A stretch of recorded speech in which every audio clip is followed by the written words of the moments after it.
రాహుల్ గాంధీ కానీ ఈ యొక్క రేవంత్ రెడ్డి కానీ ఏంటంటే గెలుపుతారు, గెలిపించుకుంటారు. తెలంగాణ అభివృద్ధి మీద దృష్టి లేదు నీకు.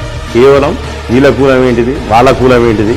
ఖచ్చితంగా రేవంత్ రెడ్డి మీద కేసు నమోదు చేయాలి. ఎందుకంటే నరేంద్ర మోడీ గారిని కులం బీసీ కాదు, కన్వర్టెడ్ బీసీ అన్నాడు. నీకు దమ్ముంటే, ధైర్యం ఉంటే, వీళ్ళు కరెక్ట్ క్రిస్టియన్స్ కాదు, వీళ్ళు కన్వర్టెడ్ క్రిస్టియన్స్ అను నీకు దమ్ముంటే అనగలుగుతావా? వీళ్ళు కరెక్ట్ ఎస్సీలు కాదు, వీళ్ళు కరెక్ట్ ఎస్టీలు కాదు అనగలుగుతావా?